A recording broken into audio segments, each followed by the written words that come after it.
আজ আমরা জানব এমন এক কাহিনী যা শুধু ইতিহাস নয়, ঈমানের দর্পণ। এক মা, এক কন্যা, একজন নবী আর এক পাথর যা ক্ষুধার সাক্ষ্য দেয়।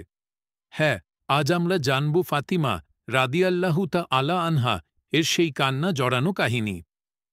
আসসালামু আলাইকুম ওয়া রাহমাতুল্লাহি ওয়া বারাকাতুহু। আমাদের চ্যানেলে নিয়মিত ইসলামিক ভিডিও পেতে এখনই সাবস্ক্রাইব করুন, শেয়ার করুন, যেন অন্যরাও এই বরকত পায়।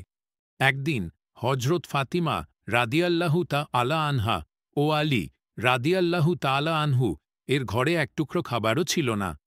তাদের ছোট্ট সন্তান হাসান ও হুসাইন রাদিয়াল্লাহু তাআলা আনহু ক্ষুধায় কাঁদছে।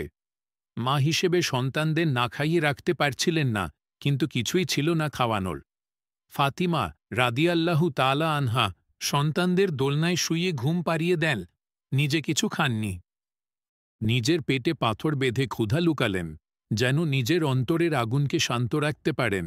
এই দৃশ্য একদমই লুকানো ছিল সবার কাছ থেকে, কিন্তু যার কাছে কিছুই লুকানো থাকে না, তিনি ছিলেন জান্নাতের শ্রেষ্ঠ পুরুষ রাসূলুল্লাহ সাল্লাল্লাহু আলাইহি ওয়াসাল্লাম। তিনি এই সংবাদ শুনে তাদের বাড়িতে গেলেন। রাসূল সাল্লাল্লাহু আলাইহি ওয়াসাল্লাম দেখলেন তার প্রিয় কন্যা পেটে পাথর বেঁধে আছেন ক্ষুধা চাপতে।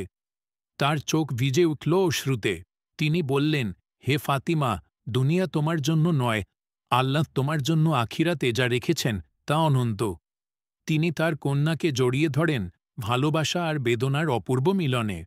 এই ঘটনা আমাদের শেখায় গরিব হওয়া লজ্জার নয়, সবরই প্রকৃত শক্তি। হজরত ফাতিমা রাদিয়াল্লাহু তাআলা আনহা আজও আমাদের জন্য আদর্শ মা, আদর্শ মুমিনা, যিনি পাথর বেঁধে ক্ষুধা সহ্য করলেও ঈমান ছাড়েননি।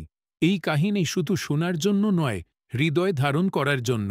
আপনি যদি একজন মা হন, একজন গরিব হন, একজন ঈমানদার হন, তবে এই কাহিনী আপনার জন্যই। নূরের পথ ইসলামিক কাহিনী ও হাদিস চ্যানেল সাবস্ক্রাইব করুন, শেয়ার করুন। জাযাকাল্লাহ।